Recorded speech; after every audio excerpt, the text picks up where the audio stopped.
ಆನೇಕಲ್ ಮಾಯಸಂದ್ರ ಬಳಿ ಬೆಳ್ಳಂಬೆಳಗ್ಗೆ police shootout ನಡೆದಿದೆ.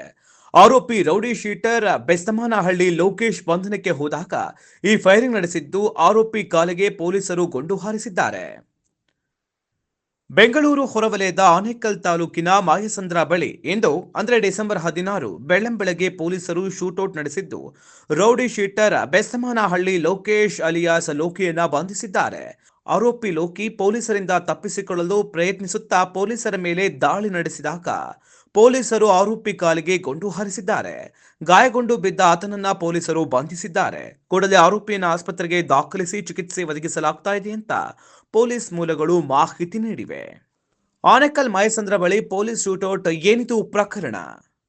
ಬೆಂಗಳೂರು ಹೊರವಲಯದ ಆನೇಕಲ್ ತಾಲೂಕು ಮಾಯಸಂದ್ರ ಸಮೀಪ ಪೊಲೀಸರು ಇಂದು ಬೆಳ್ಳಂಬೆಳಗ್ಗೆ ಫೈರಿಂಗ್ ನಡೆಸಿದ್ದಾರೆ.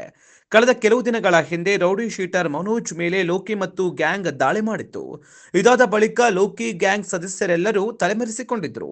ಈ ದಾಳಿಗೆ ಸಂಬಂಧಿಸಿ ಪೊಲೀಸ್ ಕೇಸ್ ದಾಖಲಿಸಿದ್ದು, ಆರೋಪಿಗಳ ಬಂಧನಕ್ಕೆ ಪೊಲೀಸರು ಶೋಧ ನಡೆಸಿದ್ರು. ಆರೋಪಿ rowdy sheeter Bestamanahalli Lokesh alias Loki ಇರುವಿಕೆಯನ್ನ ಖಚಿತಪಡಿಸಿಕೊಂಡು ಮಾಯಸಂದ್ರಕ್ಕೆ ಜಿಗಣಿ ಇನ್ಸ್ಪೆಕ್ಟರ್ ಮಂಜುನಾಥ್ ಮತ್ತು ತಂಡ ಭೇಟಿ ನೀಡಿತ್ತು. ಅಲ್ಲಿ ಪೊಲೀಸರ ಮೇಲೆ ದಾಳಿ ಮಾಡಿದ ಲೋಕಿ ಅಲ್ಲಿಂದ ಪರಾರಿಯಾಗಲು ಪ್ರಯತ್ನಿಸಿದ್ದ. ಆಗ ಜಿಗಣಿ ಇನ್ಸ್ಪೆಕ್ಟರ್ ಮಂಜುನಾಥ್ ಅವರು ರೌಡಿ ಶೀಟರ್ ಕಾಲಿಗೆ ಗುಂಡು ಹಾರಿಸಿದ್ದಾರೆ. ಗಾಯಗೊಂಡ ಲೋಕಿ ಸ್ಥಳದಲ್ಲೇ ಬಿದ್ದಿದ್ದ. ಕೂಡಲೇ ಆತನನ್ನ ಬಂಧಿಸಿದ ಪೊಲೀಸರು ಆಸ್ಪತ್ರೆಗೆ ದಾಖಲಿಸಿದ್ದಾರೆ. ಅಲ್ಲಿ ಆತನಿಗೆ ಚಿಕಿತ್ಸೆ ನಡೀತಾ ಇದೆ ಅಂತ ಪೊಲೀಸ್ ಮೂಲಗಳು ಮಾಹಿತಿ ನೀಡಿವೆ.